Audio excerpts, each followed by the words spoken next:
What's up, gaming heroes? Welcome back to another awesome World of Warcraft video. It is so good to have you here. Today's video is all about how you can get reputation in Shadowlands super easily. I'm going to go through all of the various ways that you can do that. But first, I just want to say thank you so much to my wonderful Patreons who continue to support this channel with their real life money. They have access to my super secret gold making guides over on erosiumtv.com, so I massively appreciate that. But without further ado, let's get into the video. Okay, so for this first one, we're heading over to Erebos, where we can pick up some quests. Now, to get to the area that I'm currently in, it's called the Broker's Den. All you have to do is go to Erebos, go to the inn, which is just here, and then you simply walk to either this side or that side and take the stairs down, and you'll be eventually led down to this area where I am right now. Simply pick up these quests. They are dungeon quests. So this one wants me to do the other side. Now, it doesn't say it has to be on mythic difficulty. It says it can be on any difficulty. So it's super easy. Just get it done. And this will reward you with 500 reputation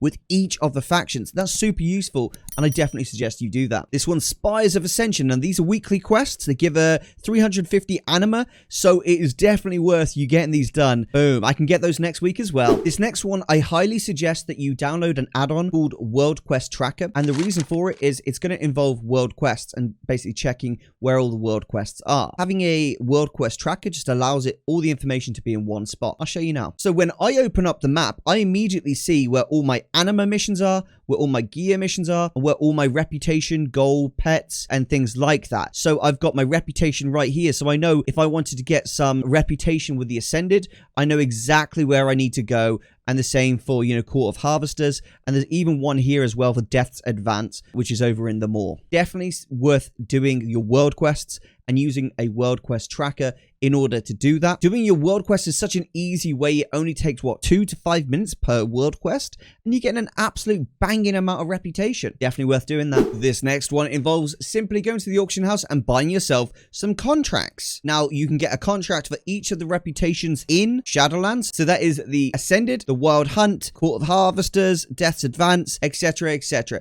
You've got all of the ones that you need there, and you can just simply buy them and complete world quests, and you get bonus reputation from doing that. So it's definitely worth doing that. You'll hardly notice the difference. It's going to be quite minute, but with all the world quests you're going to be completing to get your reputation up nice and quick, it's worth doing it 100%. This next one does involve that you've got a character in the past who you've triggered Threads of Fate on, and this basically just allows you to go around World of Warcraft Shadowlands and just complete all the side quests and world quests to gain experience. If you've got a character in the past who you've put, through Threads of Fate, all of your other characters immediately have access to the side quests when they've hit level 60. So it's super useful to make sure that you have done a Threads of Fate in the past, and that way you have access to all the side quests in Shadowlands. Now, the reason you want the side quests in Shadowlands is because they give you bonus experience. Some do, some don't, but the majority definitely do. And if you do them zone specific, you get zone specific reputation for those side quests. Highly suggest you do that. This next tip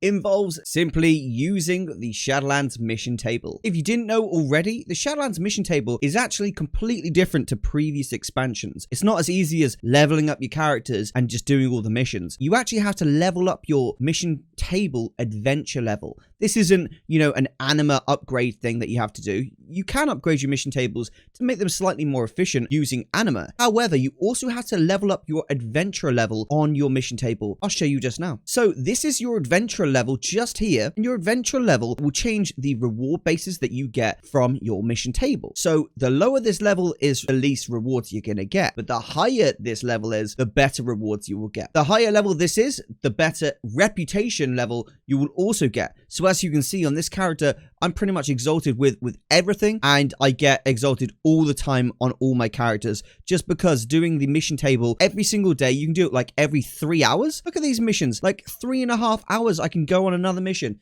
That's brilliant. That's exactly what we're looking for. So definitely do not sleep on your mission tables. These are one of the most powerful things in Shadowlands for farming. Definitely check that out. This next one is going to make a few of you laugh out loud because it is quite ridiculous, but it does work really well if you do the contracts thing from the auction house as well. So let's get into it. It's battle pets. Shadowlands battle petting. Okay, so this is where you effectively go and do a battle pet world quest, or you just go to all the rare spots for battle pets and you do the fights per day. They do reward reputation. Sometimes even when you don't have a world quest for it, it will still give you reputation, such as this Briarpaw one in the past. This has given me reputation even though it's not been a world quest. And like that, you can see we got a whole bunch of reputation, and we also got some polished pet charms, which can be converted into pets, which sell for an absolute banging profit on the auction house. This next one, you're going to want to head over to Korthia to complete your daily quests. In Korthia, you can simply pick up your daily quests. When you get to a certain level of progression with the campaign, you will get additional quests. These will be from the specific covenants that you're working with. So in this instance, it is the Court of Harvesters. Simply completing a quest with General Draven is going to give me that, and he'll also give me some catalog research. I typically find I get a bit of reputation from this stuff as well, but that is what I would suggest to you guys as well. How do you get Korthia reputation? It's as easy as obviously doing the typical daily quests in Korthia,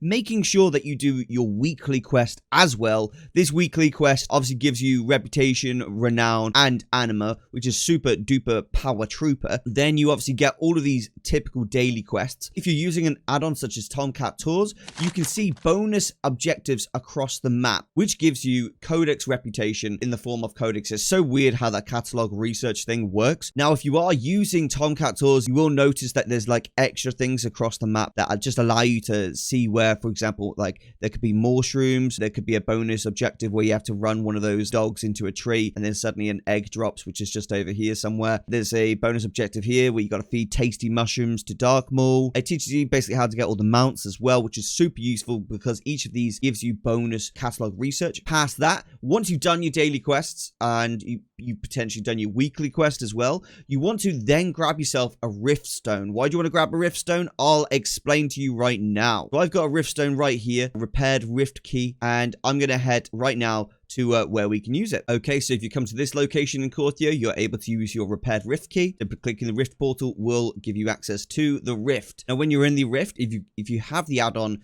called Tomcat Tours, you will be able to see the extra objectives. Okay, now these extra objectives are as follows. You see these red chests here. There are 4 red chests, and these are locations of where the potential quest chest will be. You'll only see this if you are in the Rift. You've got to go to each of these locations to find the red chest, and once you've got that one, it's winner winner chicken dinner. You can move on to the next one. Then you've got to go find the purple one. These are the locations for the purple ones. You got here, here, here, and here, and you just got to basically run to each of these locations, avoiding dying, obviously, and simply pick up the quest, which will give you a quest that when you leave the Rift, you'll have to return to Keeper's Respite, and you'll get, I believe, 500 catalog research per one. And then you've got another 4 chests up here, which is super useful. So, you know, you need to go straight through the tunnel just here, come over to here. If not there, then up here, then up there, then up here. You just got to basically find the position of where it is. And then the last one is just here, the yellow ones. So it's really, really worth you just double checking all of those locations for the chest every single day, because there are 4 different chests that you can get, and each of them offer 500 catalog research, which is an absolute banging amount for when you're trying to level up your Archivist's Codex. Past that, there are also groups that you can join in Looking for Group if it's kind of peak time. In Looking for Group, if you press I, you'll click on pre-made groups, click on custom, find a group, and type in Rift. This is early in the day, and there's already groups here. And basically, it's as easy as signing up to these groups. You'll go in with a Rift key, and as a group, you'll go around the map of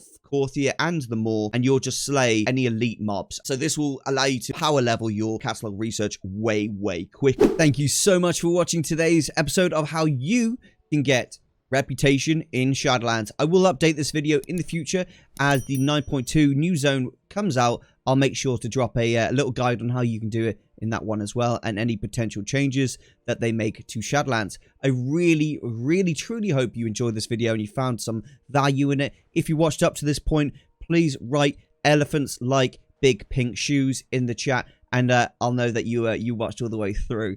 Thanks for watching. This is Erosium, out.